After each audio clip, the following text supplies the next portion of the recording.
Investment કરીએ. ગુરુજીએ ચોખ્ખી ના કરી કે જે ખનિજ તત્વો હશે એની જે કંપની હશે એમાં હું નહીં કરીશ, કેમ કે શાસ્ત્ર મારા માટે એ પરમિટ નથી આપતું. એટલે અમે એ પરિસ્થિતિને વિચાર કર્યું કે જે કંપની જેની સાથે જે જોડાયેલી છે, જે વર્ક છે, એ કદાચ જો મારા માટે બાધક હોય તો એ હું ના કરું. કેમ? શ્રી મહાપ્રભુના એક વચન છે, પારંપર્ય જીવનમ અપી નિષિદ્ધં ચેત તદા ત્યક્તવ્યમ. પરંપરા પ્રાપ્ત કોઈ જીવન પ્રણાલી હોય, જીવન શૈલી હોય, પણ જો એ શાસ્ત્રથી વિરુદ્ધ હોય તો એ તદા ત્યક્તવ્યમ, એનો ત્યાગ કરવો જોઈએ.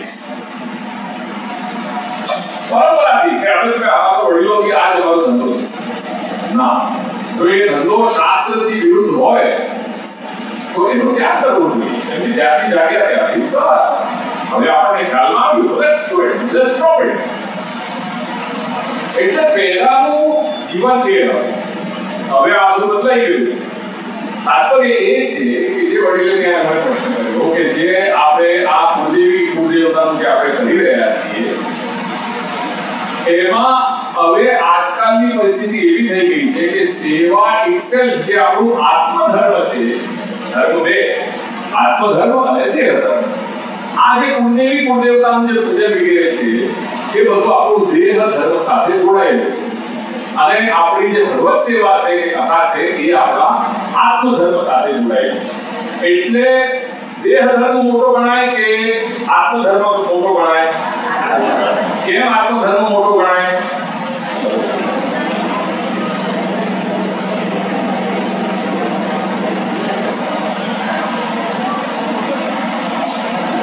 વર્ષથી સાંભળી રહ્યા છો, થોડી કૃપા તો કરો મારા ઉપર.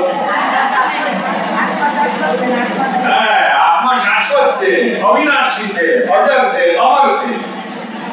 એટલે આ ધર્મ આ દેહ સાથે એ જોડાયેલી નથી. કાલાંતરમાં પુણ્યનો ઉદય થાય અને આપણે બીજી કોઈ યોની પ્રાપ્ત થાય તો એ સેવા જે છે એ તો ત્યાં પણ એપ્લાય થશે. પણ દેહ ધર્મ આગળના જીવનમાં બદલાઈ જશે. આપણા જેવા કર્મ એવો આપણને શરીર મળે, એવી યોની આપણને પ્રાપ્ત થાય. સારા કર્મ હોય તો સારી યોની પ્રાપ્ત થાય, ખોટા કર્મ હોય તો અધમ યોની પ્રાપ્ત થાય. એટલે યોની બદલાય એટલે દેહના ધર્મ પણ બદલાઈ જશે. દાખલા તરીકે અત્યારે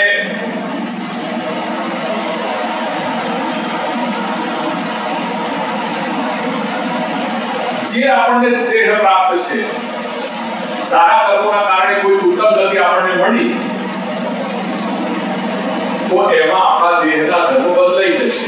કુળદેવતા કે કુળદેવીનો પૂજનનો પ્રકાર બદલાઈ જશે, પણ સેવા નહીં બદલાય. સેવા આજે પણ જે કરી રહ્યા છો એ કર્મ કેવા પણ હોય, પણ ભગવત કૃપાથી જો આપણને કોઈ ઉત્તમ છે તે ગતિ મળી એમાં પણ ભગવત સેવા તો એ જ રહેશે. તેથી આપણા ત્યાં જે આચાર્યજનોએ આજ્ઞા કરી કે નિત્ય લીલા પ્રવેશ રૂપી ફલ તો એક જ છે, પણ ત્યાં જઈને જે નિત્ય લીલામાં ભક્તની જીવની જે સ્થિતિ થઈ રહી છે તે પોતપોતાના સ્વભાવ અધિકાર પ્રમાણે સ્થિતિ પ્રાપ્ત થાય છે. તેથી કોઈને ભક્ત રૂપે, કોઈને લતા પતાકા વૃક્ષ નદી પર્વત વગેરે એ રીતે ત્યાં સ્થિતિ પ્રાપ્ત થાય છે. જેવો જેવો સ્વભાવ અધિકાર હોય એ પ્રમાણે એ જીવને ત્યાં નિત્ય લીલામાં એ સ્થિતિ થાય છે. ફળ એક જ છે. એટલે આ તફાવત આત્મધર્મ અને દેહ ધર્મ. હવે પ્રેક્ટિકલી જે પ્રોબ્લેમનો જે ક્વેશ્ચન હતો જે પ્રશ્ન એના ઉપર આવી જવું. એટલા માટે દેહ ધર્મની વાત આપણે નથી કરતા કેમ કે જે મુખ્ય જે આત્મધર્મ છે એનો જો નિર્વાહ આજે અશક્ય જેવી પરિસ્થિતિ હોય તો એડિશનલ રિસ્પોન્સિબિલિટી તમે ક્યાંથી પૂરી કરવાના છે? बताओ. સેવાથી નિવૃત્ત થઈએ પછી આપણે ત્યાં જઈએ મોટી પ્રભુના પાસે અને પછી ત્યાં એની સેવા પૂજા કરીએ? શક્ય નથી. એટલા માટે એ વ્યવસ્થા ક્યાં સુધી સીમિત થઈ ગઈ? જે આપણા લગ્ન વગેરે ઘરમાં જે મંગળ પ્રસંગો હોય ત્યાં સુધી જે વસ્તુ સીમિત થઈ ગઈ. અથવા તો તમે જ્ઞાતિમાં જઈને જ્યારે કંઈ પ્રોગ્રામ હોય કે ટૂર હોય તો તમે જે ભેગા થાવ છો ત્યાં જઈને મોટી પ્રભુના સન્મુખ થાવ છો અને ત્યાં દર્શન વગેરે કરો છો એ એટલે એ ત્યાં સુધી સીમિત છે, એમાં અન્યાશ્રય નથી.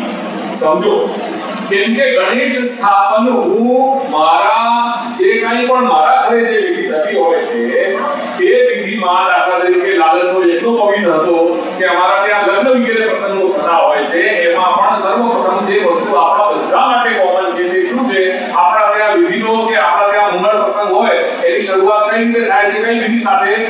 ગણેશ સ્થાપન. જે તમે કરી રહ્યા છો ને હું પણ કરી રહ્યો છું, એટલે એ કરવામાં શ્રી મહાપ્રભુની આજ્ઞા છે. કરો, વાંધો નથી, પણ એક કર્તવ્ય તરીકે જ કરવાનું છે, એમાં આપણી આસ્થા નથી.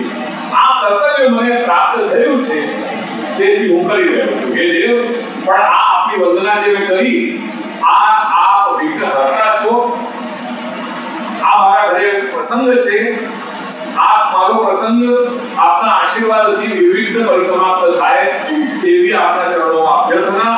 અને આ કરી રહ્યો છું માત્ર કર્તવ્ય ભાવનાથી કરી રહ્યો છું, અને આપનું આ પૂજન કરવાથી મારા પરમ આરાધ્ય સર્વદા સેવ્ય પ્રભુ શ્રી કૃષ્ણના ચરણારવિંદમાં એમના સ્વરૂપમાં મારી નિરંતર આસક્તિ, મારી ભક્તિ ભાવ વધે એવી કૃપા કરો. બસ એટલું. એટલે ભગવત પ્રીત્યર્થ આપણે આ બધા કર્મો ડાયવર્ટ કરી દીધા. એટલે ડાયવર્ઝન જે કર્યું તેથી આ અન્યાશ્રય ન થયું. તેથી જ્યારે પણ આપણા ત્યાં આવું કંઈ કર્મ થતું હોય તો પેલા જે ગોર મહારાજ આપણને ત્યાં પૂજન કરાવવા આવે અને આપણને સંકલ્પ કરાવે એ વખતે ખાસ એમને કહેવાનું કે મહારાજ આપ કહેતા ફક્ત એટલું કહેજો, આ બધું જે તમે સંકલ્પ કરાવી રહ્યા છો એમાં એટલા બે શબ્દો ઉમેરજો: ભગવાન શ્રી ગોકુળેશ, શ્રી ગોપીજન વલ્લભ શ્રી ગોકુળેશ પ્રિયતામ અથવા પ્રીત્યર્થમ. બસ આટલા બે શબ્દો ઉમેરવાથી જે આખું પૂજન છે એ વળીને અને પ્રભુ માટે થઈ જશે. મારા પ્રશ્નનો જવાબ તમે યોગ્ય અને મને આનંદ થયો ને બધા વૈષ્ણવોને આનંદ થયો હશે. ઘણી વખતે હું પૂછીએ જાઉં એટલું તેના કહેતા કવિ તમારાથી આપણાથી આ ના થાય, પણ એટલો સંપૂર્ણ આવું આનંદ થયો. બીજો એક પ્રશ્ન છે કે આપણા લગ્ન હોય ત્યારે મહારાજ જોડે જઈને આપણે ગોવડાવીએ છીએ કે ભાઈ આપણે રહો, મળે છે નથી મળતા. એમ કહે છે કે ભાઈ દુઃખીનું બતાવવું જોઈએ નહીં. તો હું એક પ્રશ્ન કરું છું. ગોકુળનાથજીનો જન્મ હતો ત્યારે દાદીએ એમ કહ્યું અત્યારે જે પ્રગટ કરવાનો ટાઈમ નથી, તો સારું મુહૂર્ત અને સારા આવશે ત્યારે તમને હું પ્રગટ કરાવીશ. સારું મુહૂર્ત આવ્યું ત્યારે એમને પ્રગટ થયા અને વલ્લભજી જય વેલરી ને આ પ્રગટ કર્યું. તો અમારા જેવા વૈષ્ણવો જ્યારે લગ્ન વખતે કુંડળી મેળવવા જઈએ છીએ તો ઘણા માણસો એમ કે કુંડળી મેળવવી જોઈએ નહીં. એટલે એવું પણ લાગવું છે આપણી પાસે. એક વૈષ્ણવને ત્યાં એમની પત્નીએ દોષીનો બતાવ્યો, બતાવ્યા પછી અન્યાશ્રય થયો. અન્યાશ્રય થયો એનો મને બંધ થયો. એટલે આ કે